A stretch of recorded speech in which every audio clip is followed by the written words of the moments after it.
Well, good is a relative term. It could be worse. It could be worse. It has been worse. That's true. We've done this in worse conditions, but yeah, the internet just completely does not work on my computer at all. So there you go. Useless. Goodness. That's going to make for an interesting show. Yeah, it should. As a matter of fact, I'm going to have to do a lot of things on your phone? On my phone here, and it's not going to be fun. I'm Chris Yao, he's Maurice Patton, and we are collectively Main Street Sports Today here, live from the Lee Company studio, coming to you from Columbia, and it's Monday. It is Monday. Thank goodness it's Monday. Well, here's the thing. It can only get better from here. Well, you know, we thought that about Dennis Daly and Andre Dillard. And so I'm just saying. Hey, you know what though? It's Monday, and at least we have jobs. We do in fact have jobs, so which is better than some people. No. Hey, what we don't have is $75 million. $75 million. I think I'd rather have the $75 million, Mo. If it was either or, yeah, we're gonna talk a little bit more about that. I got thoughts. We've got a lot of fun stuff to get to, and luckily we're gonna wait till Friday to talk about our picks from the weekend. You said fun stuff. Yeah, we're going to talk about fun stuff right now because that is not fun. No. A lot of red on that paper over there. Here, let's just turn that over. Let's get into the weekend results and today's schedule on the rundown. Let's do that. Here's the rundown. The Monday Rundown is brought to you by Zion Christian Academy. ZCA offers a faith-based, Christ-centered education in Murray County. Give them a call today at 931-388-5831 or visit zioneagles.org to schedule your appointment today. Zion Christian Academy, prepared for college, equipped for purpose. High school football action on Friday. Brentwood 38, Summit 14. It was Columbia Academy with a 48-41 win over Jackson Christian. Christ Presbyterian 48, USJ 11. I thought about you when I saw that Friday East night. Nashville 40, Stratford 14. Montgomery Bell Academy with a 17-14 win over Innsworth. What was that score again? 17-14. Okay. 14. 1-4. Okay. Liberty Creek with a 49-27 win over Fairview in their first year. Wow. Franklin Road Academy 50, Knox Webb 15. Oh, that is their second year. I'm sorry. Giles County 70, McMinn Central 29. Henry County a 46-42 win over Hendersonville. Davidson Academy 36, Lausanne 35. How about that? East Robertson goes to Jasper, comes back with a dub, 24-7 over Marion County. McCauley downs Brentwood Academy 49-10. Middle Tennessee Christian advances with a 56-28 win over First Assembly Christian out of the Memphis area. Moore County 35, Eagleville nothing. Oakland 24, Mount Juliet 2. Page with a 37-7 win over Tullahoma. Pearl Cone down Station Camp 41-16. Riverdale 42. Cookville 21. Centennial with a 20-14 win over Shelbyville.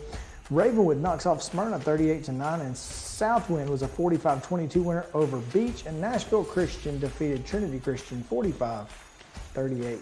On the ice this weekend, the Coyotes of Arizona 7. The Predators of Nashville 5. Goalies were optional. Clearly.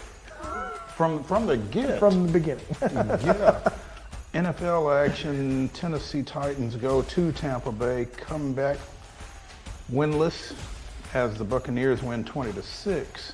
Men's basketball over the weekend. Vanderbilt got off to a rocky start, but managed a 74-67 win over South Carolina Upstate. Tennessee goes to Madison, gets a 80-70 win over Wisconsin. Furman 99, Belmont 76.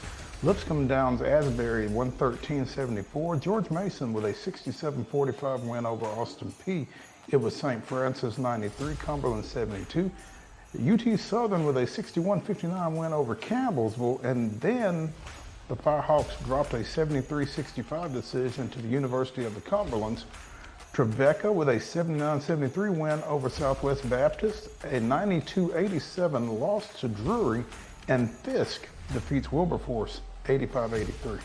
Women's basketball action was Fairfield 89, Lipscomb 66 on Friday. Charlotte down Tennessee State 84-35. Belmont with a 76-50 win over previously receiving votes Georgia. I don't think they're going to be receiving votes anymore. Chattanooga 57, Austin P 52. Middle Tennessee State falls to Princeton 65-60 after a tough third quarter.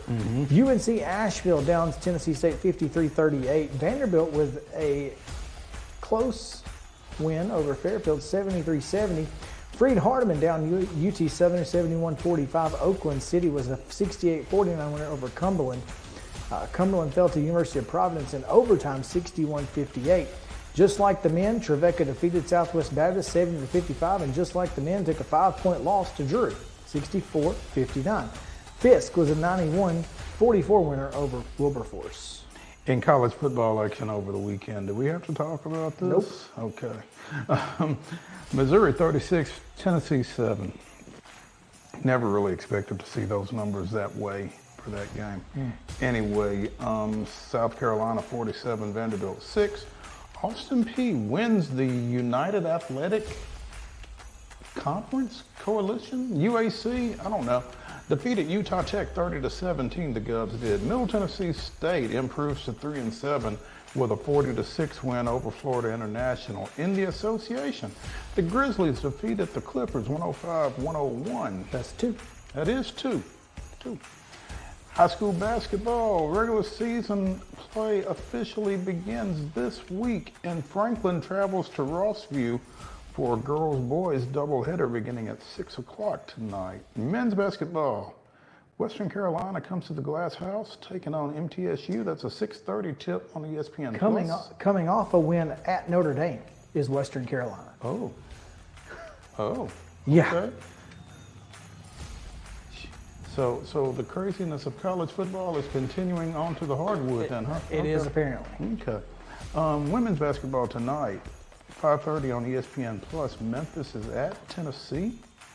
And at 11 o'clock tomorrow morning, Cumberland is at Murray State. And that is... Well, there's... You did something and it cut and pasted some stuff. And anyway, the Broncos are at the Bills tonight on Monday Night Football.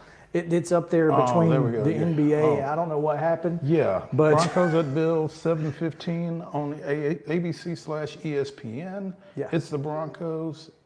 Yeah, that's probably why we could have just said forget it and not worried about it, but you know. Yeah, some people will actually want to watch that. Anyway, that is your rundown.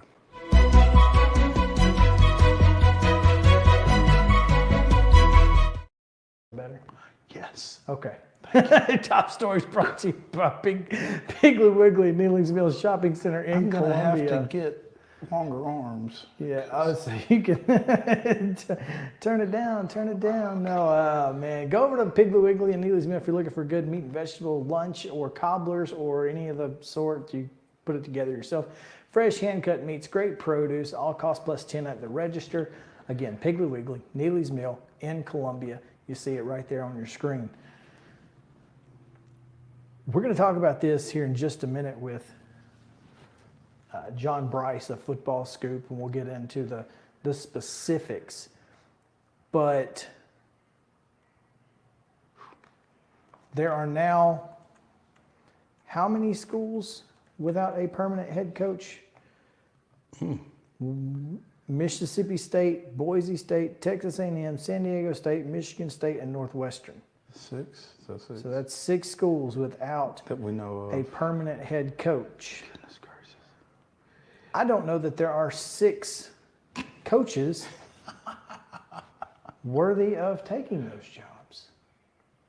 But they will hire someone. Oh, they'll hire someone, and they're going to pay them, whether they want to or not.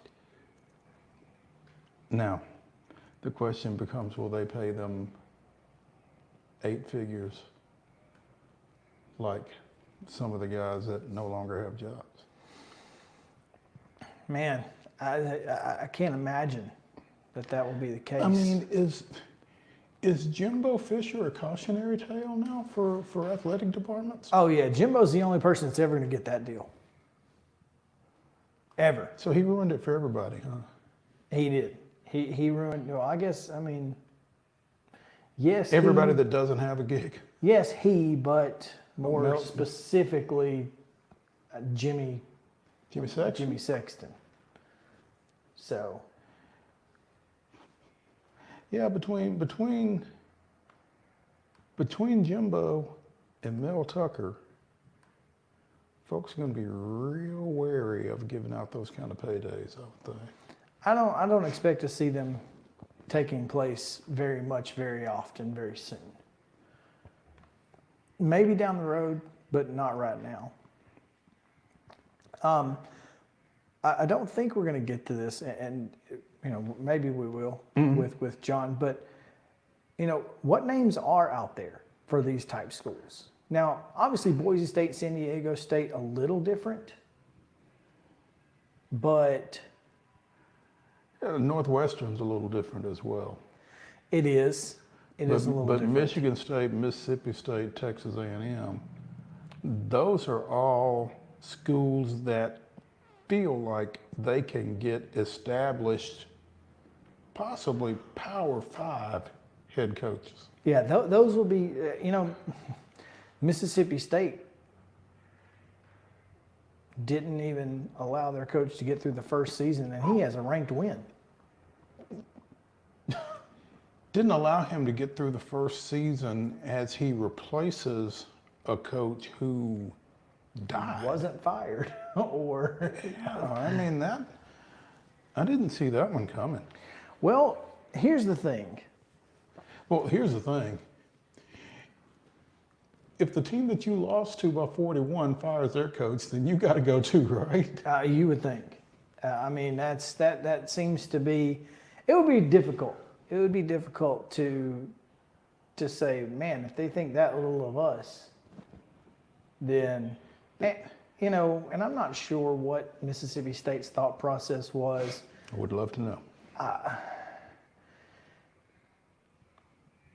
Here's the problem with Mississippi State, and this is something we probably will get into with John. But the problem with Mississippi State is they recruited offensively for one thing. And they're doing something else. Or And trying to do Zach something else. Arnett had no interest in doing that thing. And so trying to make players fit your mold doesn't always work, especially in the Southeastern Conference. Round peg, square hole. And so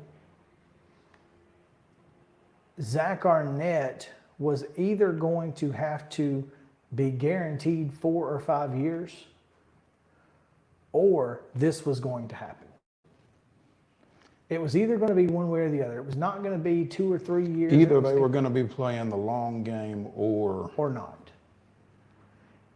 And so now you got it. So then if that's the case, and again, we're going to have John Bryce here in the next segment to, kind of kick a lot of this stuff around. But if Zach Arnett is not your guy, then you are looking for an air raid type guy, right? unless, which again, Zach Arnett was the defensive coach, and they weren't very good on defense either. So They just gave up 51 the other day. to a guy that got fired. Right. To a backup quarterback, to all the things that go with that. So you're either going to have to make sure, the next guy's going to have to be like, yeah, I need 4 years. But in the world of transfer portals and the world of Yeah, a lot of we live people are in, saying you don't need you don't need 4 4 years years anymore. So it's But just if you don't need 4 years, a lot of stuff's got to go right for you. it does. You got to. Well, I mean, again, kids are in the transfer portal. Why? Most of the time, why? Because they're not playing? Because they're not playing at Power Fives.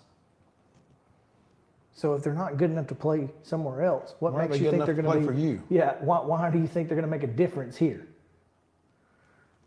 And the only kids that aren't in that boat are kids that are being enticed with NIL deals, etc.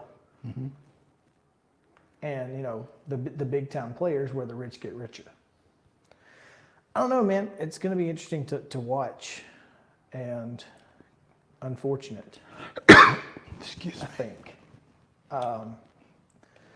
Because Mississippi State has, well, here's the X factor in this is that the Southeastern Conference no longer has divisions, so you don't have to necessarily, you don't have to play LSU, Texas A&M, Alabama, Auburn every year now.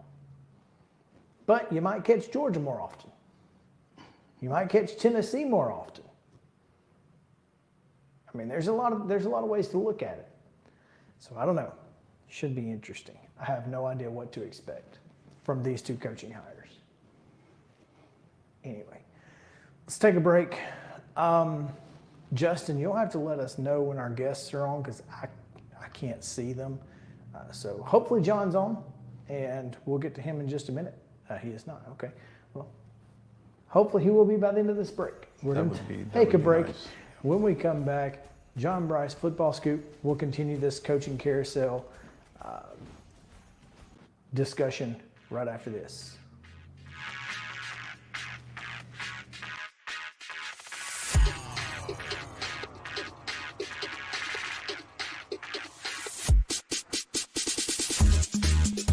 Mid-Tennessee Bone & Joint treats your orthopedic injuries and existing conditions. Our trained physicians will get you back in the game faster.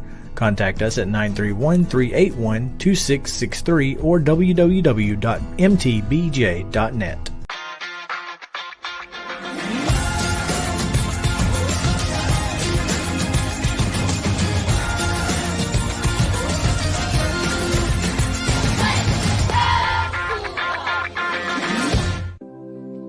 Custom Stone Handlers supplies over 600 distributors and suppliers with quality stone products. Along with River Stone, we produce and distribute over 100 building, landscape, and other bulk products. Our goal is to provide quality products, service, and partnerships to ensure our customers' success. We firmly believe that the measure of any person or company is how they treat other people and customers. Give them a call at 931-490-4990 or visit CustomStonehandlers.com. Mockingbird Title and Escrow is an attorney-owned and operated full-service title company in Middle Tennessee. We get your deals closed without worry and fuss. We're a family business that offers the highest level of expertise in our industry when it comes to closing and funding your real estate transactions. And it's a job I really love. I'm passionate about this. I'm enthusiastic about this. I like to think we're pretty well-rounded and can deal with a wide range of needs and a wide range of clients. Call 615-274-8698 today. With Lee Company technology, the best handymen are hands-off. Lee Company techs have been using visual findings and other smart technology tools for years to add transparency and virtually take customers along. You see what we see, whether we're in a crawl space or on a roof. With Lee Company, technology helps us help you, no matter what's happening in the world or at your house. Piggly Wiggly, located in Neely's Mill Shopping Center, is Columbia's locally owned and operated Cost Plus 10 grocery store dedicated to serving the community with low prices and smiling faces. Piggly Wiggly offers fresh, hand-cut meats daily as well as daily hot plate lunches from their deli counter.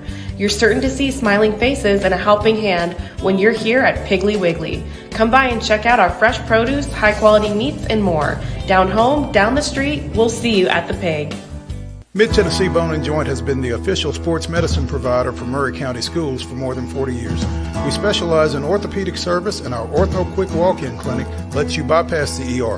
Visit us online at www.mtbj.net.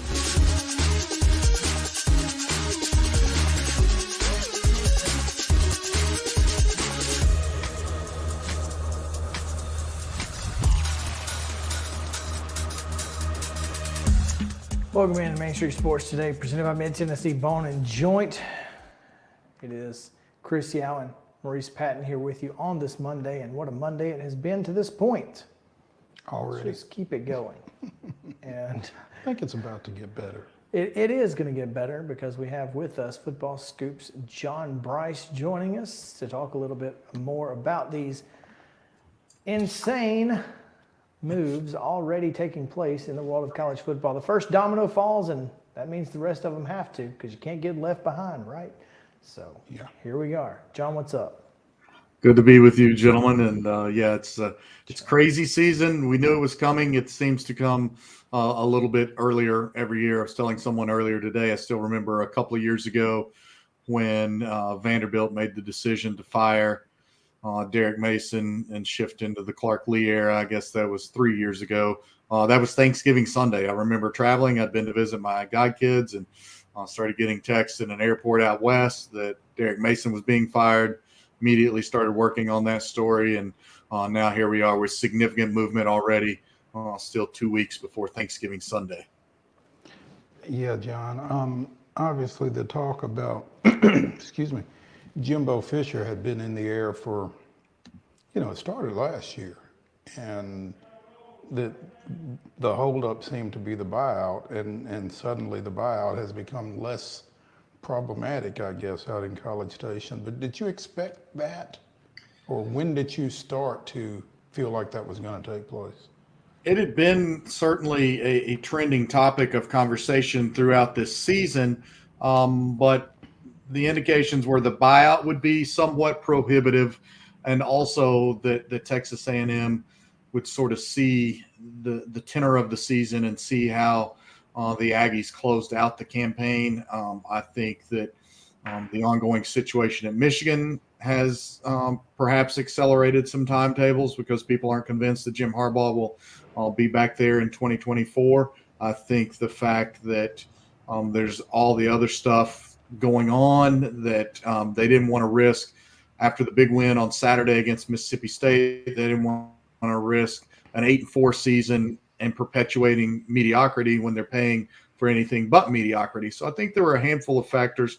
Still a little bit surprised by the time coming off the 51-10 win, but this was far more about the games that Texas A&M didn't win already, the games in which Texas A&M looked really disjointed, and the fact that that's a program utterly desperate to win and to be relevant. And with each passing week that Texas looks more and more like a team positioned to be in the college football playoff, Texas A&M grew more and more desperate. Texas positioned to be in the college football playoff, LSU getting traction, Oklahoma heading to the SEC as well. Does all of that play into Texas A&M's decision to, try to stay relevant? Absolutely. It's all factors. I mean, look, there's no other way to say it than that Texas A&M was highly pissed when Texas and Oklahoma were invited to join the SEC, and they've never been happy about it, and they're still not happy about it. And now Oklahoma has made a tremendous leap forward in year 2 under Brent Venables. Texas in year 3 under Steve Sarkisian has that win at Alabama, had played its worst game of the year and still should have beaten Oklahoma. Will have a chance to atone for that and be a CFP team. So, yes, Brian Kelly seems to have LSU, despite some defensive woes, doing some good things and recruiting at a really high level. It's all factors, and they'll find the money. This is a program that just this year opened the largest indoor facility in all of college athletics, a 160-yard air-conditioned indoor football facility for the program. They'll find the money. They've got the oil bucks. They've got the beef bucks. They just want to win. And I think it's incredible to note Texas A&M has only had one season of double-digit wins since 1998 and has not won a conference championship since 1998. All of that said, though, John, and we were talking, somebody's going to take the job. But, who takes that job under those circumstances? And I guess it's you know what you're in for. Well, you know what the paychecks are going to look like. Yeah, I mean, look, who takes that job? It's with that backdrop, it's still a good job. And sorry, today's a chaotic day, so the phone is still blowing up. It's still a really good job. It's still a job where you can get paid a lot of money. You have every resource at your disposal. Hardly any program in America has been more aggressive in the NIL marketplace than Texas A&M. And you're in a football crazed state. And let's look at the fact that a year from now, 12 teams will be vying for a berth in the college football playoff. And so if you can be a 9 or 10 win team in the SEC moving forward, you're going to be hard pressed to be kept out of the playoffs. So there will be people take that job, whether it's Mike Elko, whether it's Jeff Traylor, who's an excellent coach, has deep Texas ties, whether it's Elaine Kiffin. There's no shortage of interest in that job. And especially despite the absence of results, that's still considered a very good job in college athletics. John, my question is, has any other school in the history of college sports presented their buyout check at halftime of the game that they're firing their coach after? No. That may have been the most impressive thing I've ever seen in my life. $168 million check. Just hey, Jimbo. We're just gonna sign this over to Yeah, endorse right here if you don't mind. That was wild. Yeah. But it just goes to show the kind of money that Texas A&M is playing with here. Yeah, it's huge. They're incredibly deep pocketed. Now they don't have the endowment that say a University of Texas does, but they have people very, very motivated to win with very, very deep pockets, and they're absolutely willing to spend to win. I mean, look, they overpaid to begin with to get Jimbo Fisher away from Florida State when anyone you could talk to around that program had made it clear by that point in time Fisher had worn out his welcome and had delivered the national championship that they so coveted after Bobby Bowden. But they still overpaid for him. Then they renegotiated a new contract extension for him that was really ill-advised, and that's why they are where they are today. But having said all that, they will pay, and they'll pay top dollar to have a chance to beat Texas on the football field and have a chance to be a college football playoff participant. So they don't dial it back in the aftermath of this Jimbo Fisher. You can't light $77 million on fire and then say you're going to get fiscally responsible. I mean, it just doesn't work. Okay. Yeah, I mean, because if you weren't going to go try to win championships immediately, just stick with Jimbo. Okay. Right, exactly. And they don't want that. Again, they didn't even want to risk 8-4 convincing them that they should give Jimbo one more year. They're convinced this is not it. He had one good year in 2020 where he was 9-1 during the COVID year. But again, they've not been a team that has had a double-digit winning season. I want to say since 2012. That's the only one since 1998. R.C. Slocum was Texas A&M's head coach the last time it won a conference championship. Jeez. Well, I guess, in the words of former Florida AD Jeremy Foley, what must be done eventually must be done immediately, or something to that effect. I mean, if they had decided that was the way to go, then you might as well go on and rip the Band-Aid off. And it's never been, just real quickly, like we talk about it all the time, there has never, ever been more money in and around college athletics than right now, both with record-breaking television broadcast deals every year, record-breaking revenue from the SEC almost every year, coaching salaries at spots that they've never been before, and NIL, and now legalized gambling. There has never been more money, which means, along with the transfer portal, that coaches who used to get 4 and 5 years now are looking at 3 years max in a lot of cases, or in, as we saw this morning in a story we broke at Football Scoop, less than 1 year for Zach Arnett at Mississippi State. Nice segue. Tell us about that one, because, I mean, under the circumstances, if Mississippi State had had their druthers, Zach Arnett would never have been their head coach, I guess. I mean, Yeah, they were literally forced to make a change.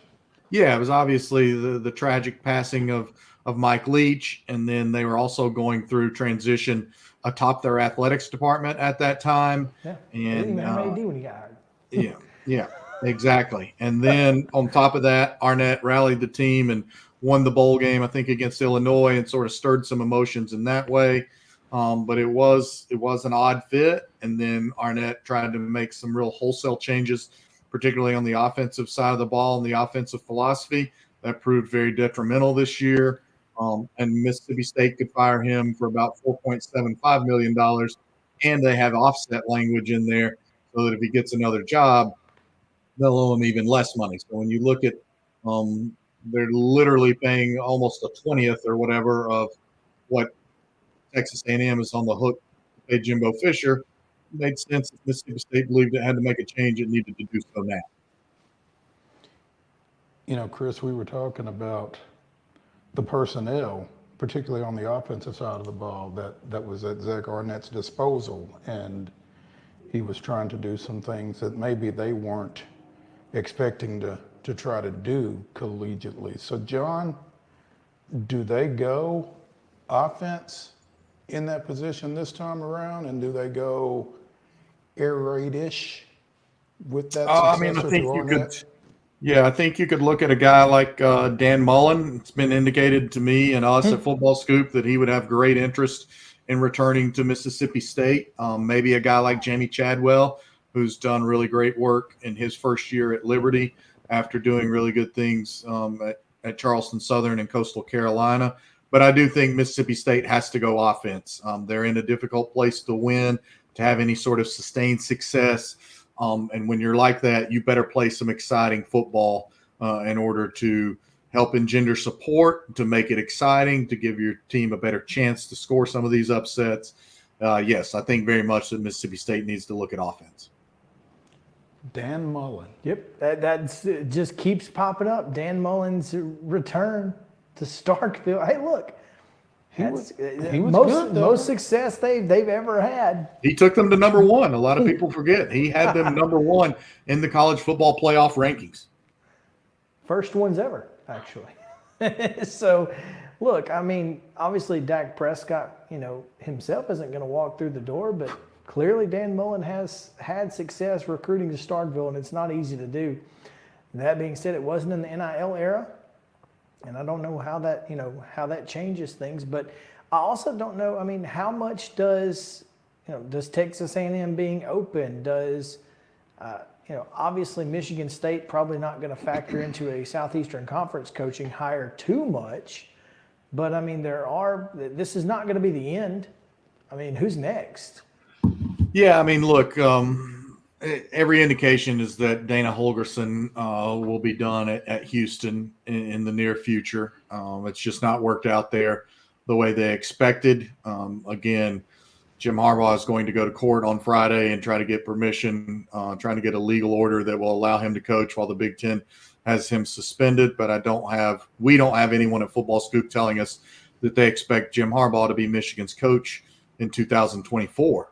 So a carousel that literally 10 days ago looked like it would be heavy activity for some top end offensive and defensive positions for the upper level assistant coaching jobs has now started spinning up to an even greater extent at the head coach level. And we're not done with that. We won't be done with that. And Houston, as it gets ready to move into the Big 12, is now technically another Power 5 job opening.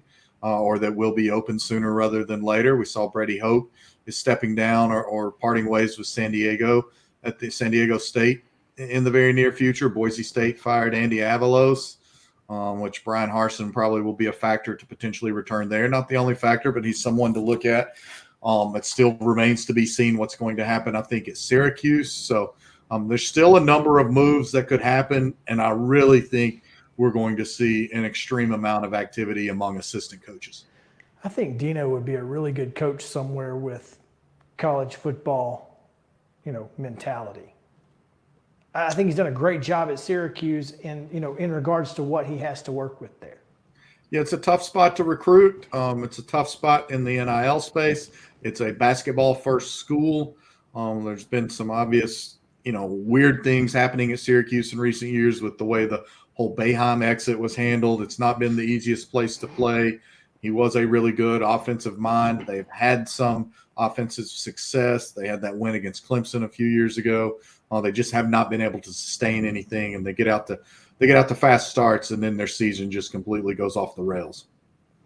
You mentioned Michigan State. Northwestern also going to hire a coach, you would think. So yeah, and now that interim coach is giving them a chance. I thought Northwestern would be lucky to win 2 or 3 games this year, and they just keep surprising people. Former Tennessee offensive coordinator Mike Bajakian is there. He's done a really nice job maximizing what that Northwestern offense can do. Jim Harbaugh today talking about how Michigan should be America's team. I would point no and look at what Northwestern has overcome to be in the position it's in and playing with a lot of courage and fortitude, I think. No question. So Michigan could be a factor, which if that's the case, Michigan State needs to get on the ball. They need to hire a coach quick. Yeah, I mean, timing is everything. That's why people are making the moves more and more because of the accelerated cycle, because of the transfer portal, because of NIL, because of early signing day in December. All those are factors in ramping up the timelines. I think Michigan State has a great interest in Mike Elko. I think Mike Elko, what he's done at Duke in 2 years is remarkable. I think Mike Elko will have multiple jobs that he can be as serious a contender as he wants to. Interesting. And John, in that situation, if you're Mike Elko at Duke right now, you have to leave, right? Yeah, I call it resetting the clock. And a coach always wants to reset his clock a year too early than a year too late. And I just think it's incredible that they do that. I just think that's incredibly important. John, we're going to let you get out of here. Get back to your phone. I know it's going to be I'm doing tough. that right now. My boss is calling. Thanks, boys. Oh, thank you, John. All right, we're going to take a break. I heard it kept vibrating. I was like, man, John needs to go. So let's get out and come back. More Main Street Sports Today, presented by Mid Tennessee Bone and Joint, with you right after this.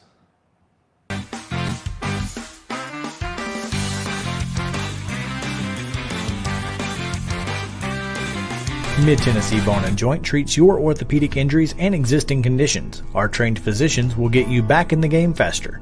Contact us at 931-381-2663 or www.mtbj.net. With Lee Company Technology, the best handymen are hands-off. Lee Company techs have been using visual findings and other smart technology tools for years to add transparency and virtually take customers along. You see what we see, whether we're in a crawl space or on a roof. With Lee Company, technology helps us help you, no matter what's happening in the world or at your house. Jones & Lang Sporting Goods here in Columbia has been outfitting teams, officials, and anybody else from T-ball to college for 50 plus years. Be sure and check them out at 931-388-8060 or online at jonesandlang.com. Jones & Lang Sporting Goods, the look of a winner. Zion Christian Academy, zioneagles.org or 931-388-5731. You can schedule your appointment. Go tour their campus. It is beautiful over there, and you're definitely going to want to see it. Again, it's zioneagles.org. Give them a call, 931-388-5731, and schedule your tour today. Mockingbird Title and Escrow is an attorney-owned and operated full-service title company in Middle Tennessee. We get your deals closed without worry and fuss. We're a family business that offers the highest level of expertise in our industry when it comes to closing and funding your real estate transactions. And it's a job I really love. I'm passionate about this. I'm enthusiastic about this. I like to think we're pretty well-rounded and can deal with a wide range of needs and a wide range of clients. Call 615-274-8698 today. Mid Tennessee Bone and Joint has been the official sports medicine provider for Murray County Schools for more than 40 years. We specialize in orthopedic service, and our Ortho Quick Walk-In Clinic lets you bypass the ER. Visit us online at www.mtbj.net.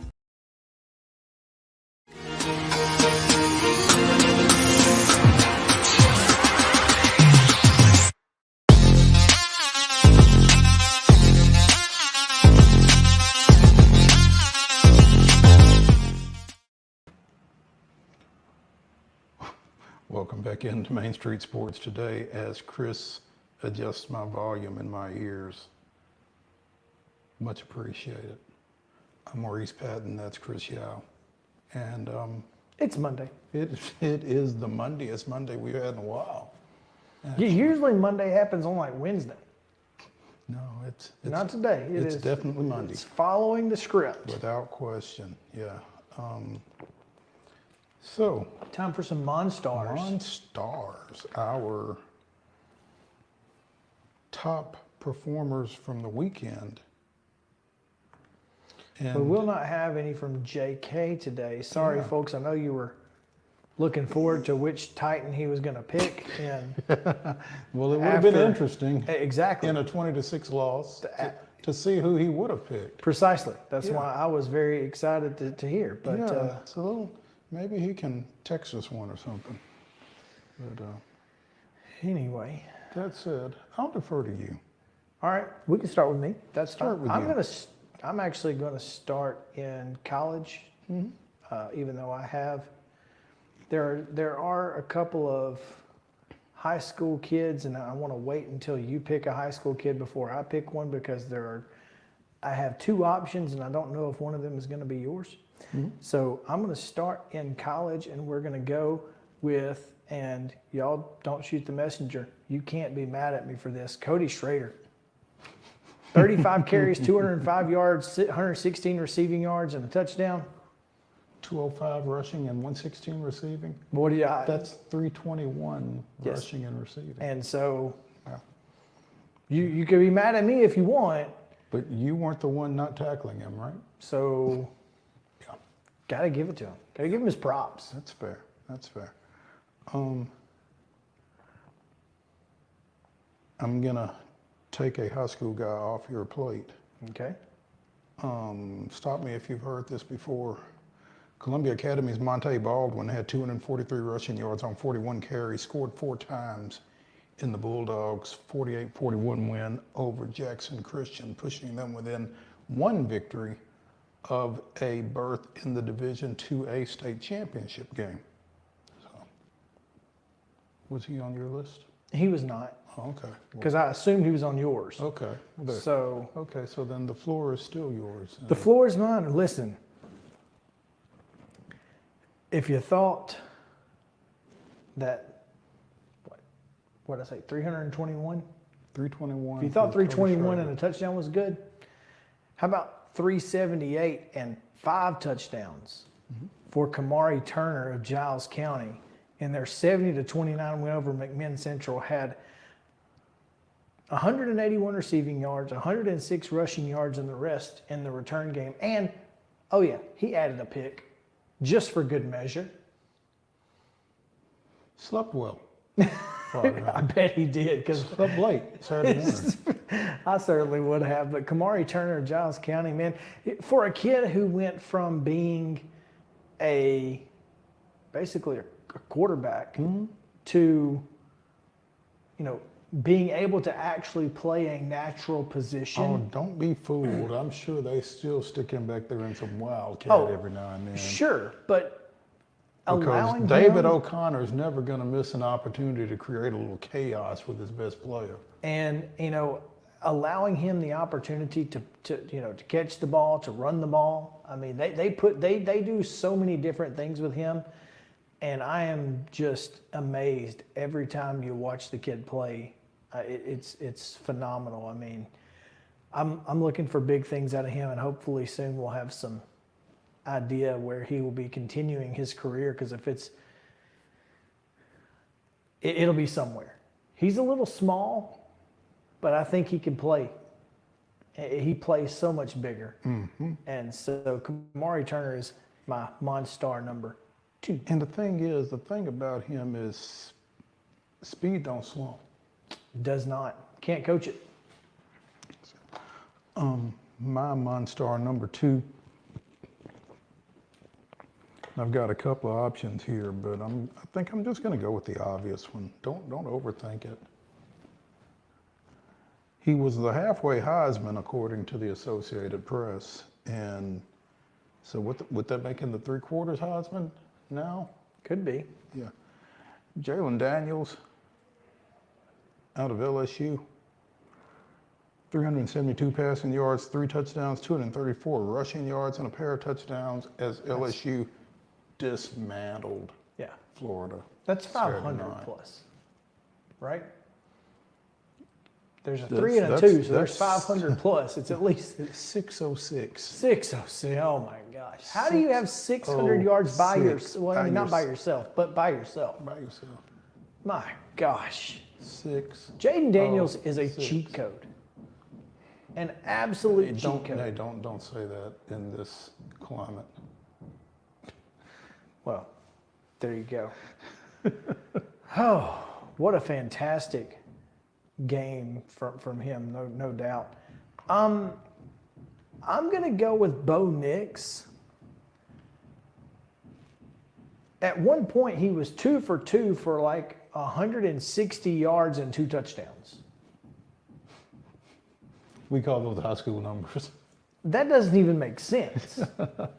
I don't even know. That's hard to do against air. We call those high school numbers. And the new defensive coordinator at USC is going, this is my first game? I got to play this guy? Right. I mean, you could have kept Grinch one more week. One more week. And, you know, he finished 23 of 31 for 412 and 4 touchdowns against USC. And, you know,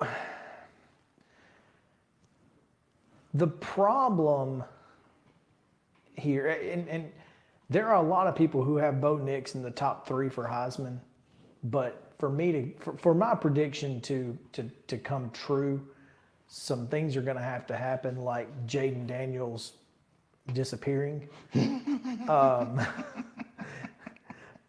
don't foresee that happening. So. What was the movie? Oh, where Celtic Pride? Yes. Yes, where they kidnapped the dude from the Knicks. Kidnapped the player. That's it. That's literally the only way that this is gonna happen. So, don't expect it. Bo Nix is not going to win the Heisman Trophy, but he's going to be in New York. Because Jaden Daniels isn't going to get kidnapped. Because Jaden Daniels is not going to get kidnapped, at least I don't think. So, yeah, I certainly think that's, I mean, that it would be really hard for you to give it to anybody but Daniels right now. So. Yeah, Saturday might have been his Heisman moment right there. My number 3 Monstar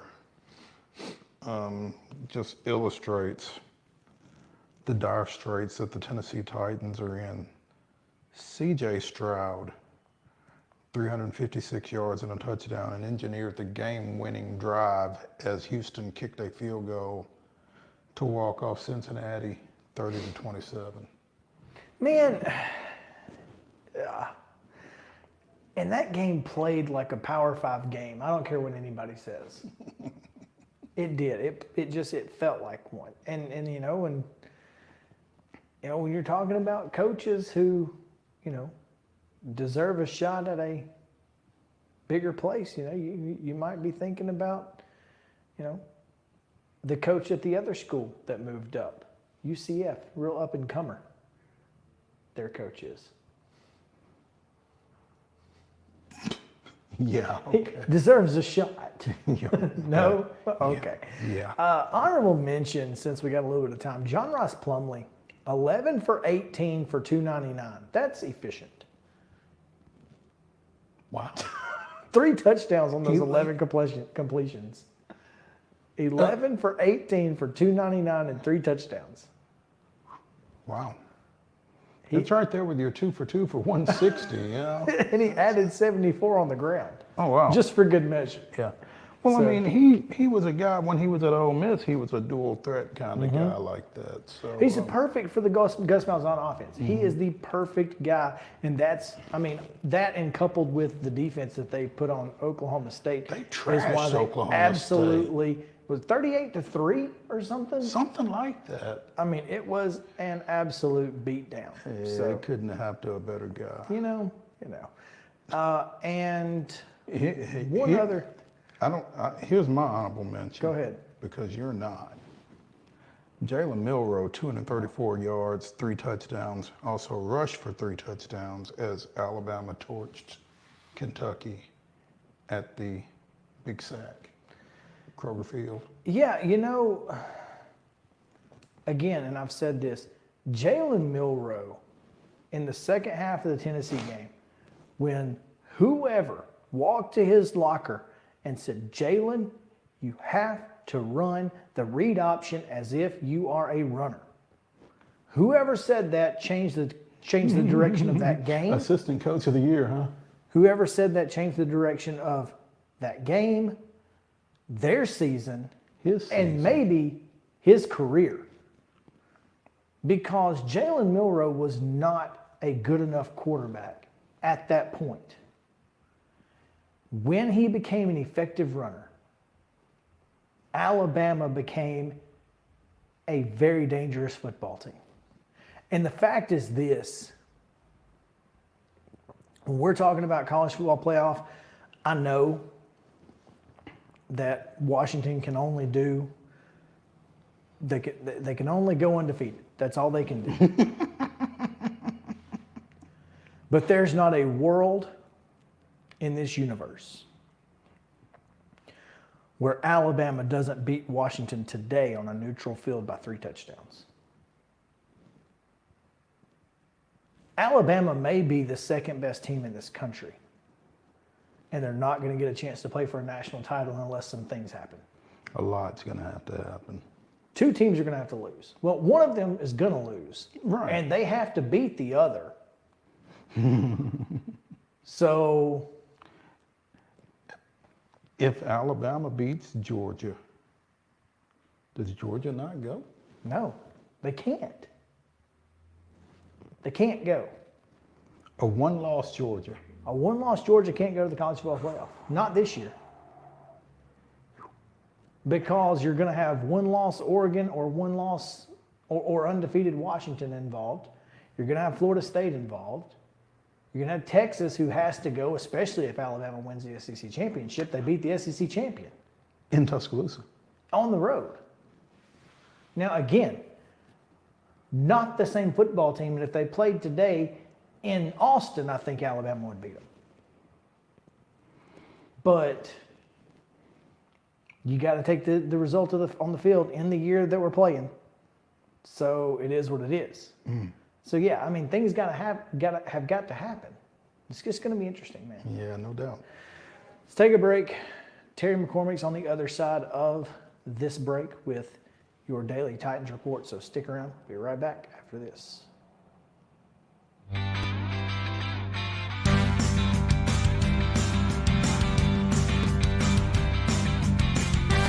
He shoots, and he scores!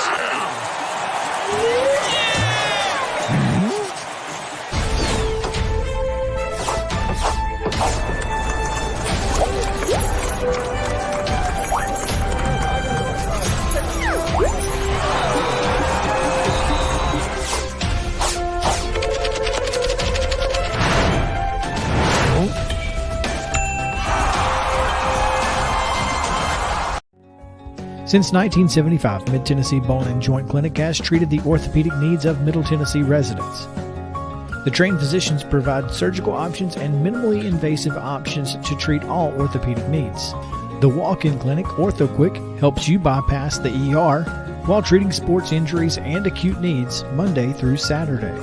Visit MTBJ online at mtbj.net or on social media at Mid-Tennessee Bone Joint Clinic.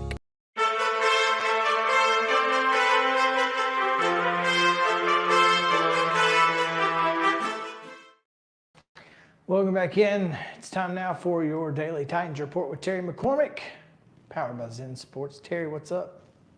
Guys, just got out of Mike Vrabel's press conference a little while ago, and I'm sure it is your Daily Titans Report, powered by Zen Sports. Bet you can't guess what the topic of conversation was.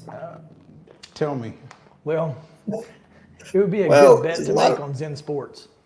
There's a lot about the offensive line and about all the hits that Will Levis took in yesterday's ball game. So certainly a worthwhile topic to discuss. One thing that stood out to me in this couple things. First of all, he said that he's not, concerned that this is going to make Levis gun shy or get him hurt or anything like that. He said they have to protect the quarterback better, obviously. But the other thing is with Andre Dillard now in the concussion protocol, he talked about the left tackle situation for this week in Jacksonville. And he said that Dylan Radins obviously finished up the game. And he said that admittedly, Radins' performance yesterday was not up to the standard that they need there, which leads me to ask, well, what is the standard there? Because Dillard, being able to walk upright would probably be the standard as before. But, if they don't go with Dylan Radins there, then he talked about the possibility of Jalen Duncan getting a shot there.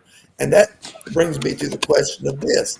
If Jalen Duncan was ready to be the left tackle, then why didn't you just put him at left tackle yesterday because he was active instead of putting a practice squad guy at right guard and sliding Radins out to left tackle?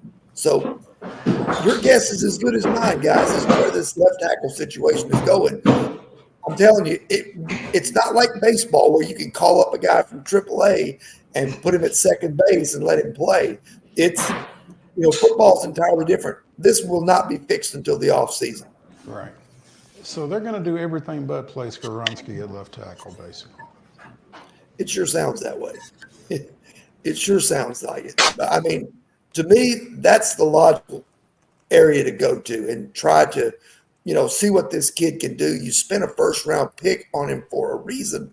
To me, when you look at the 5 guys that are out there that they've trotted out there on the offensive line, this is the only one that is a building block for the future. The other 4 are not long-term solutions. Maybe 1 or 2 of them could hang around to compete to be a starter or be a backup next year, but you're going to have to overhaul this again in the offseason. And it starts with finding a left tackle in the draft if Skoronski is not going to get a chance to be that guy. The thing about it, Terry, is, and we've probably talked about this at some point on this show, either with you or somebody else, this roster was such that you couldn't fix everything in 1 year. So, I mean, it's not necessarily anybody's fault where they are in terms of this offensive line.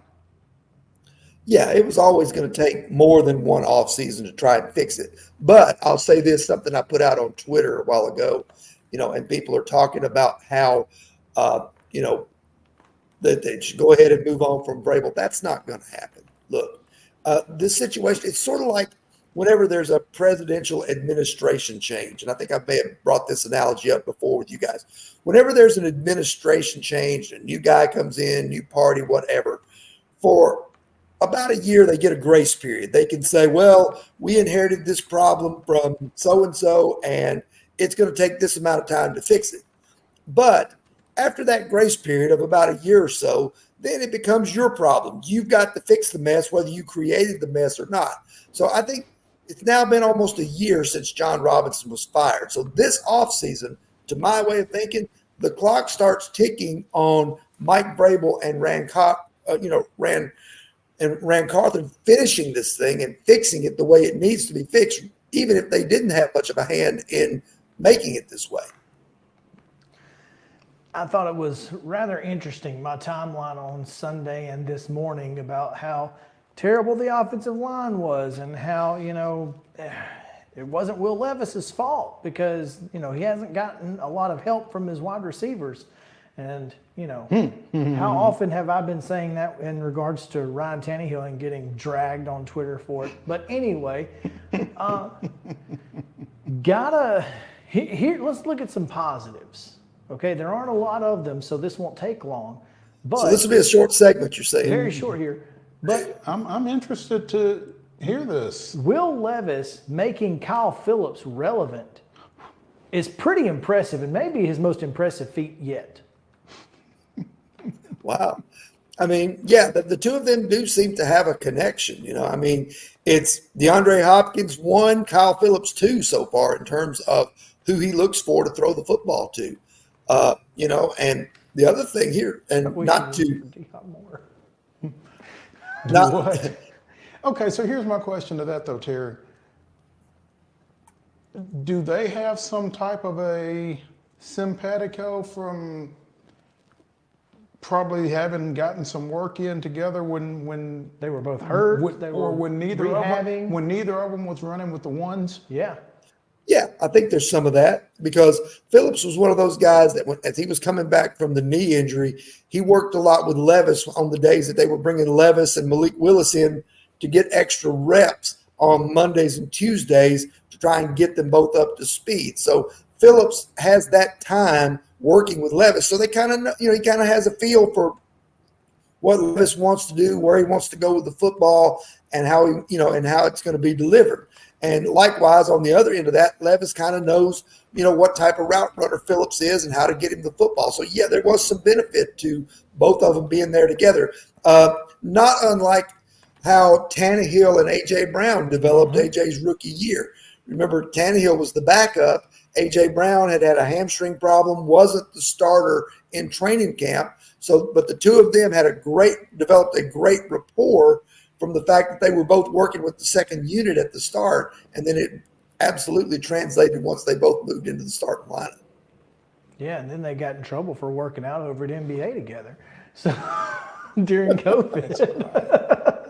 So, I mean, but yeah, there's always, we talked about that last year with Joe Milton and Ramel Keaton / Squirrel White. Mm-hmm. They had all year working together as the twos, and so they looked great in the end, at the end of the regular season. So that's important, but it doesn't matter if you're not, able to stand.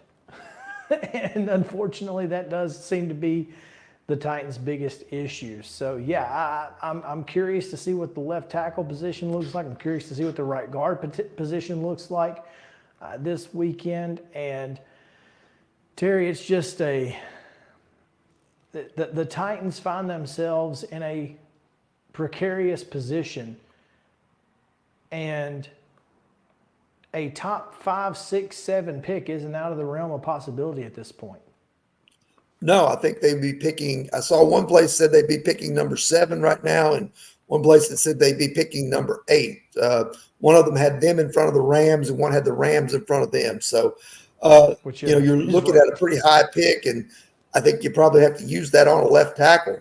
I don't know that you could always take a shot at Marvin Harrison Jr. if you get up that high, but I think protecting this quarterback and being able to do something that allows you to run the football and have a little bit of balance on offense, it has got to be the top priority this offseason. It wouldn't shock me if they add 3 new pieces on the offensive line minimum. Well, it's interesting you say that, because when you say run the football, with who? Well, probably be Tajay Spears, unless they decide that, they want to offer a short extension to Derrick Henry and keep him around for another year, or unless they want to add somebody else. I mean, to me, I still think there's kind of unfinished business with Derrick Henry. If he's willing to stay through this rebuild, I would offer him a 1 or 2 year contract and let him do it. That was my question, was that how do they view, how do they view Derrick Henry? Do they view that he is, I mean, it's clear to me that, yeah, he's not hitting home runs like he used to, but he's still capable of giving you Derrick Henry type yards and Derrick Henry type games. And I tweeted earlier today, actually retweeted a graphic that shows that anytime Derrick Henry runs for 15 times or less, the Titans lose. And I know they're playing catch up, but it doesn't matter if Derrick Henry scores touchdowns instead of field goals. You got a better chance of winning. So I'm curious how, Tim Kelly being the offensive coordinator factors into that, because clearly Tim Kelly has a Mike Mularkey style thought process in that Derrick Henry, if he only gets 2 yards of carry for 3 or 4 times, we got to go away from him because he's not capable. And that's what got Mike Mularkey fired. Well, tell me if you guys agree or disagree. But, to my way of thinking, and yes, things look terrible right now. You really can't grade much of anybody and say this guy's playing well, this guy's, not playing well or whatever, because things are so bad. Pretty much, the offensive line is so bad that it's hard to get a real gauge on how well the running game's going with Derrick Henry, or how well, how much development Will Levis has. But I think going forward, as and you're talking about, if we're talking about, re-signing Derrick Henry, I think you do it with this caveat. I think that going forward, starting now and then especially ramped up in the offseason, this has to become Will Levis's team. The offense has to run through him. You have to get receivers beyond DeAndre Hopkins who can help him. You have to get an offensive line that can play in front of him. It's time to move into the 21st century. And if Derrick Henry comes back, that's great. But he needs to be the complementary piece to Will Levis and what this offense needs to do, rather than be the featured back that has to touch the ball 25 times in order for this team to have a chance to win. Here's my argument to that. 4 division titles. But that's as far as it takes you. It hasn't gotten them to a Super Bowl, not with the current configuration that they have. I mean, should they have gone to a Super Bowl? Could they have in 2019? Yes, if they can go on the road and win at Kansas City. If they don't, poop the bed and Tannehill throws 3 interceptions and they lose by a field goal against Cincinnati as the number 1 seed. Yes.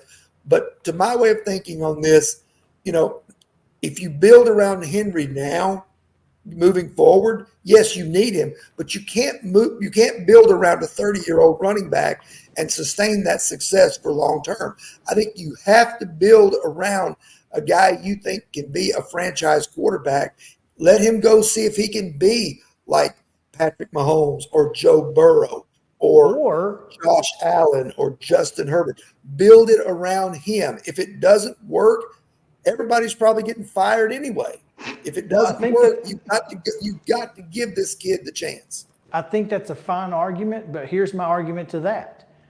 You build around him, that's fine, but the offense still runs through Derrick Henry, and now you have eased Will Levis into a 2 or 3 year transition into being a number 1 quarterback. You've built the offensive line, and by the time that you now have a decent offensive line, you've got a couple of receivers. By the time Derrick Henry's gone in 2 years, you've come into the 21st century. You can then run your offense through Will Levis. And if he's not the answer, then you only lose 1 year because your 3rd-year quarterback isn't good enough. You go get one, but you've got all the options around him. You've got all the help you need around him. So run your offense through Derrick Henry for 2 more years and ease Will Levis in. That's the way I would do it, but who am I and what do I know? Mo, you've been silent on this. What's your thoughts? Yeah, I kind of feel like you're both right, really. There's no wrong answer. You could do either one. No, but I think you may both be saying the same things, actually. I mean, the thing is, Derrick Henry isn't the focal point of your offense, but he is your feature back. Could be. I mean, but I think he's got to run the ball 22 times to be anywhere effective. Derrick Henry has to touch the ball 20 to 25 times a game, or he's not effective. Period. I don't know that a 30-year-old running back commands those type touches. Is the only concern.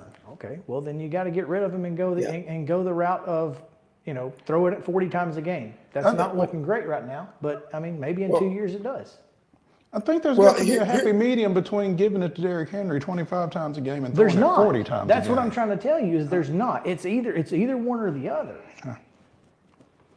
Okay. Because, so you're not saying the same thing. No. And I don't agree with you. I'm saying that Derrick Henry, if Derrick Henry can't touch it 22 to 25 times a game, get rid of him. Don't re-sign him. Period. But you're going to kill Will Levis's confidence because he doesn't have any damn receivers. You're going to get him hurt because he doesn't have any damn offensive linemen. So And that is build the line, build the receivers, let Derrick Henry work for 2 years, and then in 2 years, when Will Levis has receivers and an offensive line, then we'll know whether or not he's good enough. And if he's not, you're able to draft a receiver or draft a quarterback, and you've got receivers and a line to work with. I mean, I see what you're saying. I just think that the overall philosophy, if it's going to change, if you're going to be more of an open offense, if you're going to, ride with Will Levis, then you need to hand him the keys to the car right now, and you need to put weapons around him that will work. Josh Allen was a very average-looking quarterback, and then Stephon Diggs arrived, and what happened? Well, He became a stud. and now look at Josh Allen because they don't have a running back. Yeah, they have really kind of soured on Josh Allen all of a sudden in Buffalo over that so, it's going to be an interesting transition to keep an eye on as Will Levis establishes himself as QB1 for the Titans. Is. And, how they address everything around him, because you can't just go, okay, this is our new quarterback, let's go, when you've got so many other deficiencies all over the field offensively. And considering that Derrick Henry is one of the few non-deficiencies, you have to figure out a way to make him effective in this offense, because he's certainly he's not a negative. You got to figure out how to work with him and how to get the most out of him to be as good as you can be. And that's on Vrabel and Kelly. The passing game. I agree. I do agree with that. I just think that if the Titans are going to maximize Will Levis, and I'm not saying he needs to throw 40 passes every game, but it sure would. I mean, I think you're doing him a disservice if you don't go right now in this offseason and fix the offensive line and add some speed on the outside. Add a guy. I don't care if a guy can block a cornerback on a run if he can run a 4.3, because I'm going to send him down the field and I'm going to have Levis uncork that 70-yard arm of his and hit the guy in stride for a touchdown. I don't care if he can block somebody. Sounds like, I don't know, maybe in the third round or even the fourth round, because he was still on the board, they could have gotten a guy with that kind of speed who was the best receiver in college football last year. Yep. As evidenced by him winning the award for best receiver in college football. But hey, again, who am I and what do I know? Terry, we've talked enough Titans. I'm boiled up. Yeah. We appreciate you. What would you call it? Humoring me as I argue for Derrick Henry's life, I guess. As a Titan. Yeah. So, anyway, tell us about Zen Sports and we will get you on your way. All right, let's talk about Zen Sports. You've been hearing me talk about Zen Sports, the new sports betting app exclusively in Tennessee the last few months, and I'm excited to share with you some big news. Now, when you sign up for a Zen Sports account, you will receive up to a $1,000 no-danger first wager. That's right. When you place your first bet in Zen Sports, you can be reimbursed for the amount of your bet up to a $1,000 maximum if the bet loses. And there's even more good news. Zen Sports is rolling out its brand new VIP rewards program. The new VIP rewards program will allow top-tier customers to earn more bonuses, comps, and perks. The VIP program is by invite only, so if you feel that your Zen Sports play qualifies for VIP consideration, please check out the program details and apply at zensports.com/VIP. No other sportsbook will offer you a premier sports betting experience with 24/7 top-tier customer support and faster withdrawals than Zen Sports. So what are you waiting for? Get going and download their app at zensports.com today. Zen Sports, betting just got better. Gambling problem? Call 1-800-889-9789. Terms and conditions apply. Must be 21 and older and in Tennessee to bet.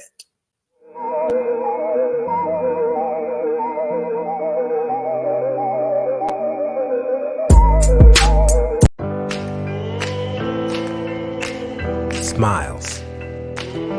These are the healthy smiles of real Delta Dental members. Folks with access to the nation's largest network of dentists and low-deductible plans with 100% preventive care coverage, all backed by over 65 years of expertise. Go online or give us a call to learn about affordable individual plans that meet your needs. 1-855-844-0445. This is Chris Yao with Main Street Sports Today. Every show, Mo Patton and I welcome friends from all across the sports landscape, from high school coaches and reporters to national, college, and pro sports personalities. You never know who might stop by for a chat. AP Tennessee Sports Editor, three-time Tennessee Sports Writer of the Year 2020 TSWA Hall of Famer. She covers the Titans, the Predators, the Grizzlies, college football, and hoops. Please make welcome Teresa Walker. Former University of Tennessee, former Team USA Olympian, ex-Cy Young Award winner, R.A. Dickey. R.A., did I miss anything? Man, that was sweet. Yeah, I need to listen to that before I go to bed every night. That was nice. Has 5 sports Emmys. That's not bad for the other guy in Wham, Ryan McGee. The other guy in Wham married the best-looking girl, Bananarama, so the other guy in Wham had a pretty good life. From preps to pros, we're taking on the sports topics you care about. Tune in across Main Street Media social platforms at 2 p.m. or on demand on your podcast distribution platform of choice.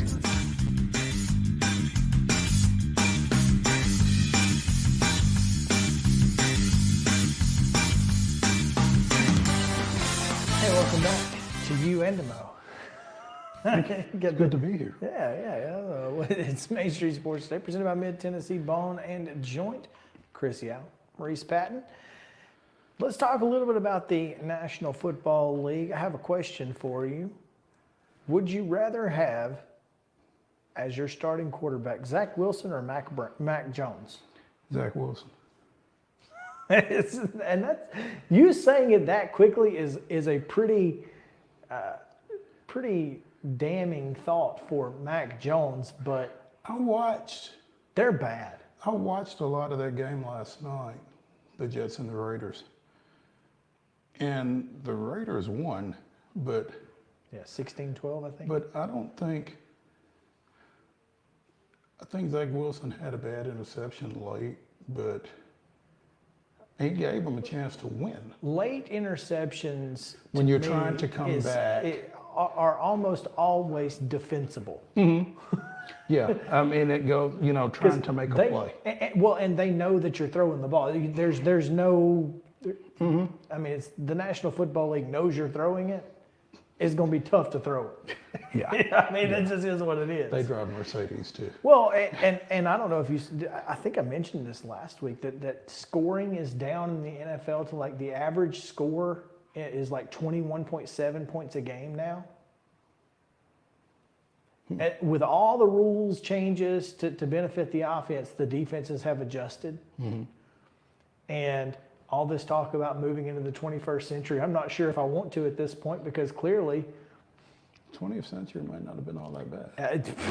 I mean, the 21st century offenses aren't looking so great right now, because here, how many times have we seen it? The wishbone, the air raid, the fun and gun, and every little niche offense. Defenses always figure it out. Yeah, they all kind of run their course. They always figure it out. So at what point do we go back to the I formation and fullbacks are a thing again? I don't know.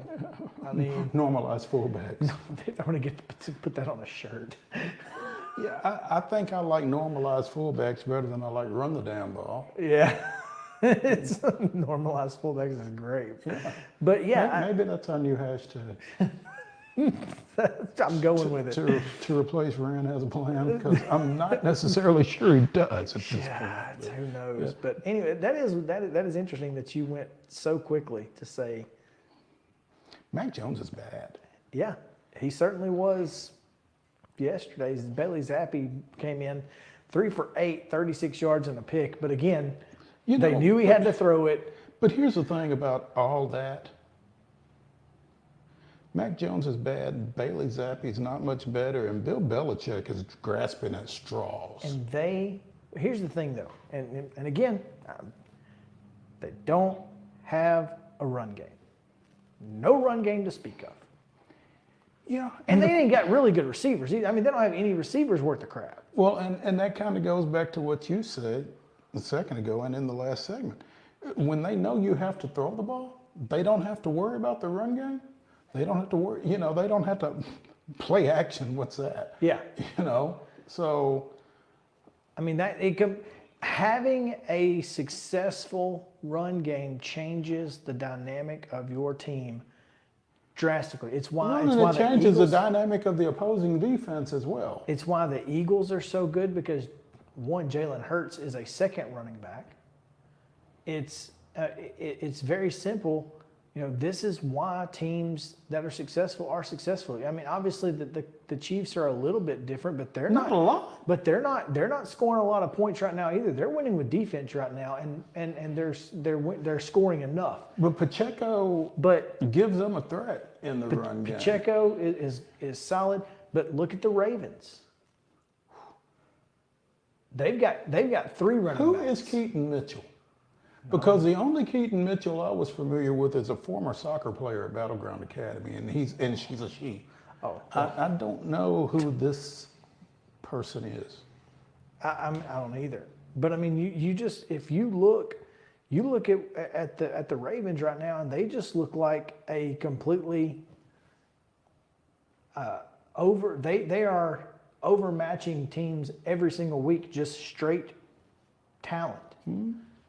And they do it because they've got Gus Edwards. They do it because Lamar Jackson is a credible threat running the football. If you have to keep linebackers in the box, you're going to be more successful throwing the football. The Titans do, or the Patriots don't have to do that. Nor do the Titans. Oh, I mean, the Titans do, but that's it. Again, Christian McCaffrey for the 49ers obviously is a huge threat. The Jaguars said Christian McCaffrey's not going to beat us. Brock Purdy's going to have to. Well, he did. He did. Right. Christian McCaffrey's 17-game touchdown streak ended. Had scored in 17 consecutive games. That streak ended, which is kind of sad because that's a heck of a streak. I'd give it up for that. Well done. I mean, you basically scored in every game for an entire season. That's remarkable. It really is. Now, he's been hurt, but crap. You score as many touchdowns as you do, people hit you a lot. So you're bound to get hurt, I would think.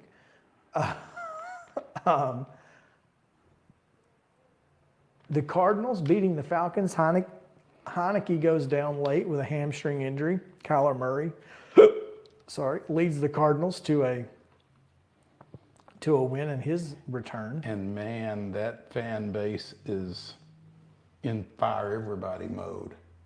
The Falcons? Yeah, I mean they're firing. They're getting rid of everybody named Arthur if they could, Smith and Blank. Yeah, and that's what they wanted. They wanted Taylor Heineke. They begged for Heineke. Mm-hmm.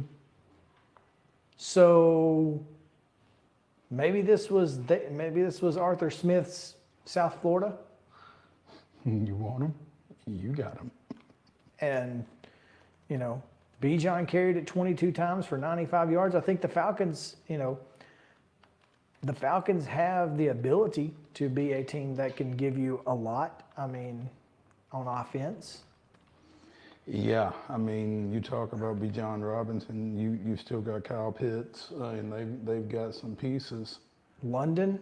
Oh, Drake London, is he a rookie? Second year guy. I think he's a second year. Yeah, and they got pieces. So, and then... So they lost to Josh Dobbs' current team, and then they lost to Josh Dobbs' former team. Yeah, there you go. That is kind of sad. Yeah. Speaking of Josh Dobbs, how about Josh Dobbs? Had to get directions to the home team's locker room when he got to, what is it, not Bank of America, U.S. Bank Field? Yeah. 23 of 34, 268 and a touchdown. Obviously also ran for 44 and a touchdown. Ty Chandler. Yeah. How about you, NBA? Big weekend for NBA. Ty Chandler scores his first NFL touchdown. And Big Red rolls. Roll Red. A walk-off field goal in the playoffs. I don't know if you've noticed this, but especially in the NFL, backup quarterbacks and tight ends. For some reason, I guess because they're big targets, they're typically medium length routes. They're a little bit easier to security blankets. But T.J. Hawkinson, he absolutely destroyed me this week in fantasy. Playing against him, 11 catches, 134 yards, a touchdown. I think he scored like 33 points. I mean, it was just bad. But you got to be impressed with with the guys like Hawkinson who are able to give Dobbs that security blanket, and they look great. On the other side, Jameis Winston comes back in after Derek Carr goes down, and may have said, "Hey, this offense runs a little bit better when I'm behind center." Mm-hmm. I mean, of course, he threw 2 picks, but he also threw 2 touchdowns. Well, Jameis, as we saw during his reign in Tampa Bay with Bruce Arians, he's gonna throw picks. Yeah, he's gonna turn the ball over because he's a gunslinger, man. He is a gunslinger. I mean, but nobody talked about, and maybe this is blasphemy. I'll warn you on the front end.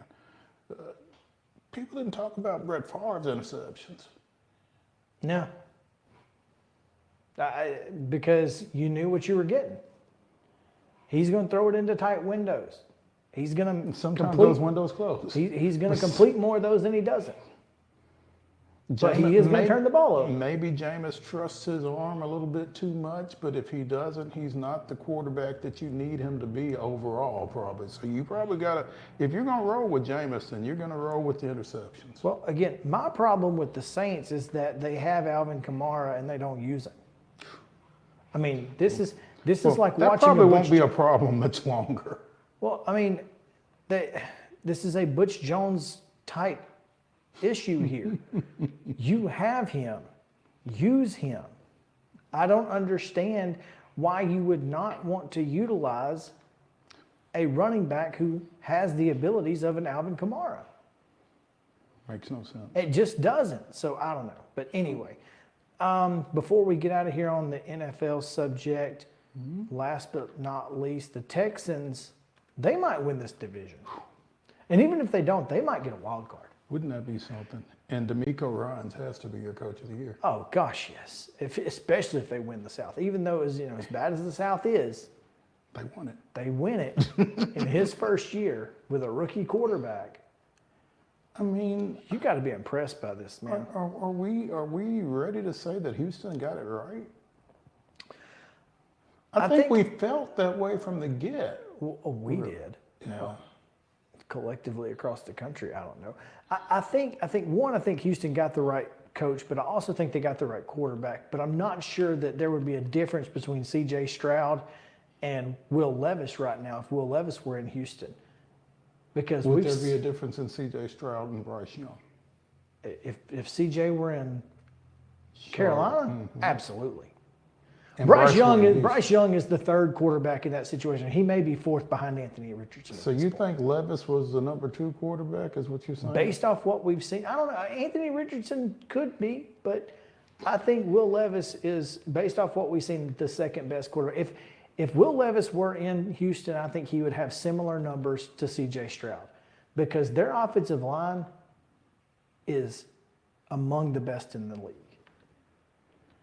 Particularly the left side of it. You just think Shaq Mason's people are listening. Well, not just that, but Laramie Tunsil he's an elite left tackle. He just is. Yeah. And that makes all the difference in the world. Sure it does. When you can protect your quarterback, it's amazing what happens. I mean, they're 5-4 right now, and they're probably, they're right there on the doorstep. They're going to beat the Titans twice. You say that like it means something. Well, it's 2 wins for them. I mean, it means something in their chase for a division title. Yeah. Now, the Jaguars are also going to beat the Titans again. So there's starting this Sunday. Yeah. So there's that. But still, I just feel like, you gotta give the props to the Texans while you can. SEC football, college football reaction after this. Stick around. Main Street Sports Today, presented by Mid-Tennessee Bone & Joints. Back in a moment.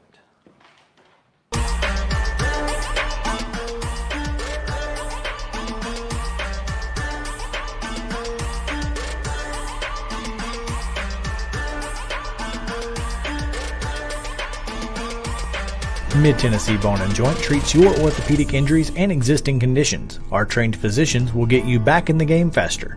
Contact us at 931-381-2663 or www.mtbj.net. With Lee Company technology, the best handymen are hands-off.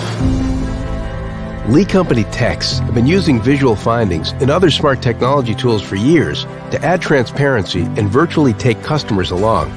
You see what we see, whether we're in a crawl space or on a roof.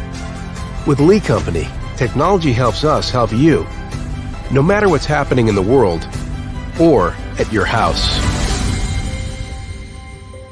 Jones & Lang Sporting Goods here in Columbia has been outfitting teams, officials, and anybody else from T-ball to college for 50-plus years. Be sure and check them out at 931-388-8060 or online at jonesandlang.com. Jones & Lang Sporting Goods, the look of a winner. Zion Christian Academy, zioneagles.org or 931-388-5731. You can schedule your appointment. Go tour their campus. It is beautiful over there, and you're definitely going to want to see it. Again, it's zioneagles.org. Give them a call, 931-388-5731, and schedule your tour today. Mockingbird Title and Escrow is an attorney-owned and operated full-service title company in Middle Tennessee. We get your deals closed without worry and fuss. We're a family business that offers the highest level of expertise in our industry when it comes to closing and funding your real estate transactions.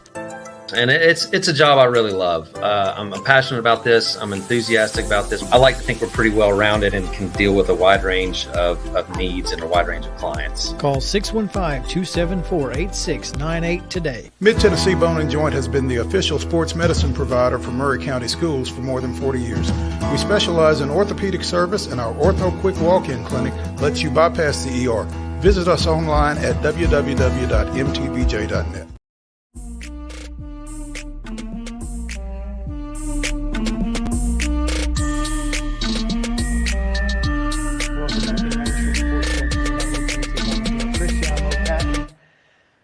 Mo, Tennessee stinks on the road.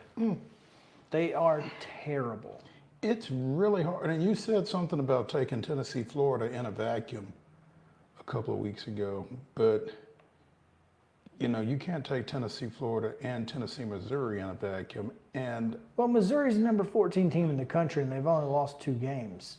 There's a difference. But yeah, I understand what you're saying. They were both road games, but there can't be that much of a difference in how you play at home and how you play on the road. I cannot watch what we watched Saturday and say, well, Tennessee's going to beat Georgia because they're playing at Neyland. And yet, Tennessee has a chance to beat Georgia simply because they're playing at Neyland Stadium. That's BS. Tennessee would have beaten Alabama if they were in Neyland this year, and they would have lost Alabama if they were in Tuscaloosa last year. That's a problem, though. It is a problem. Look, I'm not saying it's not. At some point, it's coaching. At this point, it's coaching. I'm saying for fans, we've got to. And I understand. Don't get me wrong. I'm not saying Josh Heupel needs to be fired. I'm certain. No, I'm not saying that Josh Heupel needs to be fired. I'm saying that Josh Heupel has to do some self-scouting or get somebody that he trusts. Whatever he's doing ain't working. It's not. What are they doing? And it's not just once they get to Como. It's got to be something over the week. Yeah, the preparation for road games has to be changed. Well, how? Whatever. What is it you're doing for home games that you're not doing for road games, or vice versa? I mean, do we just have mentally soft players? Is that the problem? Well, I mean, it's not even like you're sleeping in your own bed on Friday night. Everybody goes to a hotel nowadays. I mean, are they just mentally soft when the crowd gets going? They can't figure it out, or they get too hype and try to make a play and over pursue or overdo everything. I don't know, but whatever it is, ain't working. And Missouri consistently converting 3rd down and 5+ is just unacceptable. It's trash. It's unacceptable. You've got but you got to get off the field. As I've said, Tennessee in my lifetime, that's been what they do. It has almost been it. I would rather it be 3rd and 1 than 3rd and 7. Because we got a chance at 3rd and 1. But 3rd and 7, forget it. Because we're not going to tackle the quarterback, no matter who it is. It could have been Peyton Manning back there. We wouldn't tackle him. He'd find a way to get 7 yards on the ground. That's just how it works. And that's why battered Vol syndrome is a thing, because you think you've done great for two downs, and then they stick it in your gut. And that's what Missouri did. They converted 3rd and mid a bunch, and to the tune of 22 play drives for touchdowns. Couldn't even stop them. One of the worst teams in the country at scoring touchdowns in the red zone. One of the best teams in the country at scoring in the red zone, 97%, but they score touchdowns like half that time. Right. And kicked 1 field goal. But it wasn't all on the defense. Clearly, you can't score 7 points. 7 points wasn't going to beat a whole lot of folks. But part of the reason they only scored 7 points is because they didn't have the ball very often. And, you know, a lot of folks giving Joe Milton a lot of grief, but again, Joe Milton deserves some grief. I don't know about, how much, but late game interception. You're trying to come back. I'm not putting that on him. The fumble hurt, but the fumble before the half wasn't his fault, obviously. What? Whose fault was it? I don't know. The dude, I don't know what happened. Dylan Sampson, he just bumped him some kind of way. It was a very odd I don't know if that's play design or that the running back was that close to the quarterback on a pass play or what. But D I'm talking about at the end of the first half on the pass. Yeah. Dylan Sampson, I was listening to it. I was away from the house, but he got bumped as he was getting ready to throw the ball. Dylan Sampson knocked the ball out of his hand. That was the fumble. Was there not a pass completion and then a fumble right before the end of the first half? Milton's fumble was in the second half. Okay, my bad. There were too many fumbles. There were too many. Yeah. But I didn't even see that play because I turned it off at that point. I was done. I had a job to do, and I was much happier just trying to do that job than watching Tennessee anger me. Well, but what's angering me about watching Tennessee is receiving kickoffs 2 yards deep in the end zone or at the 3 or wherever and bringing them out. Stop. It's a free 25 yards. Stop running the ball. Fair catch. But be done. Why is a coach not telling him that? Mind-blowing. Mind-blowing. That's coaching. Straight up. Everything about this is coaching. Now, I will say this, and this is the straight facts. Southeastern Conference officiating has been nothing less than abysmal when it comes to Tennessee. 10 consecutive quarters of 0 live ball fouls against an opponent.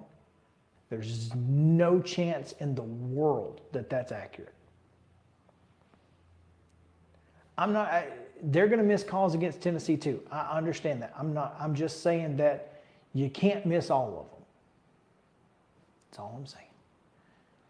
And I get that. The first live ball foul came after Tennessee was down 2 scores. I get that.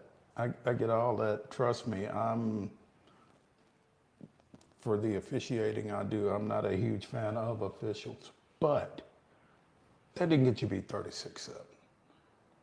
You don't think that it completely changes the complexion of the game, though, when you have 2 guys being held on a play that ends up as a touchdown? Would have been a sack. Would have been 3rd and 17. Instead, it's 6 points. I think that changes the complexion of the ball game. And it happens a lot. And that's a problem. Because you can say that you're letting the players, you're letting the players decide the game, but you're not, because you're letting a team cheat to decide the game. Because if the defensive lineman beats the offensive lineman and he gets held, then you didn't let the player decide the game. Because he beat that guy. And so let him make the play. It doesn't get you beat, but it does change the course of the game. And I'm not saying that Tennessee wins the game. They probably don't. But I'm saying that you've got to be Alabama or anybody else. The officiating has to stop being a factor. And it is a factor right now. Yeah. And it's the lack of officiating. I don't even, if you call something and you just kick the call, like, I'm going to be mad about that. But at least you tried. I feel like that's kind of the big deal here for me. Is, it really does appear that there is a somewhat of a bias against Tennessee because of some reason that I'm not aware. Tennessee fans. But someone mentioned that it's because they don't like having to run and play and deal with the fast offense, so they just keep Tennessee's offense off the field. That's a lot. A lot would have to go into it for that to be the case. But as it sits, seems plausible. The fact is, there's in a game where holding can be called on every play, for it not to be called one single time in 10 consecutive quarters, no defensive pass interference, no illegal contact, no defensive holding, no nothing, no inadvertent face mask. Nobody touched a face mask of a player, not once. Nothing. That seems impossible. A stretch. So anyway, other things we need to get to. Georgia and Alabama just get better every week. Right now, I think they're 2 of the 3 best teams in the country, and I'm not sure they're not the 2 best teams in the country. Well, what's crazy about Georgia is, this game notwithstanding,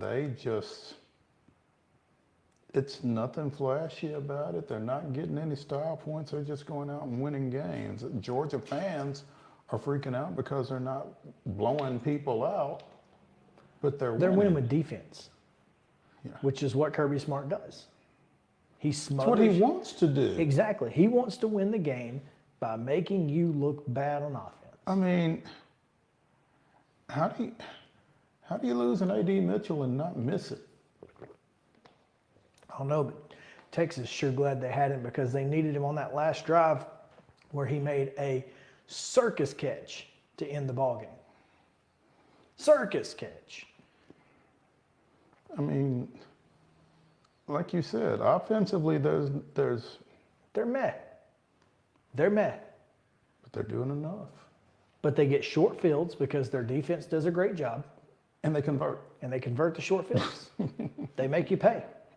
When you make mistakes, they make you pay. And that's what elite football teams do. And I mean... And that's what elite football coaches create. And Ladd McConkey is like Stetson Bennett at receiver. He gets it done. Mm-hmm. He gets it done. You can't say enough about that kid. As I say, Alabama's the best team in the country, Mo. For whatever reason, I just get the Iron Bowl feeling. It's in Jordan-Hare, and Auburn is just good enough defensively to be dangerous. And here's the thing. I mean, Alabama's going to Atlanta regardless. And may not be in the college football playoffs regardless, win or lose there. So I'm telling you, there just seems to be there's that aura, that weirdness, that weird feeling, and maybe that's why it's probably not gonna be that way, because I think maybe Alabama fans feel that Alabama too. People are feeling that, so it's like, hey, don't get comfortable. It's a weird place, you don't know, and so maybe that's the case. But speaking of bad officiating, Duke got screwed. Missed it. Oh my gosh. I wish I could show you. But there was a play where North Carolina is going in. They were down by 3, maybe 4, I don't remember. They were down. And pass thrown is caught by the receiver.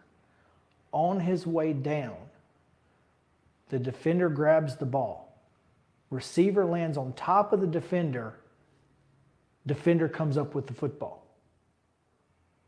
They didn't even review it for a fumble or interception. The Duke player had the football at the end of the play in his hands by himself. Wasn't simultaneous. It was a catch. And a strip.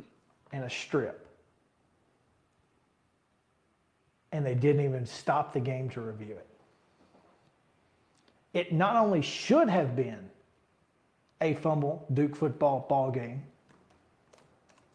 but they didn't even stop it to review if it should have been. And Mike Elko was going nuts. I mean, this guy looked like a literal candy apple. He was so red. Justifiably so. Mm-hmm. Duke ends up losing in overtime. With 39-37, something like that.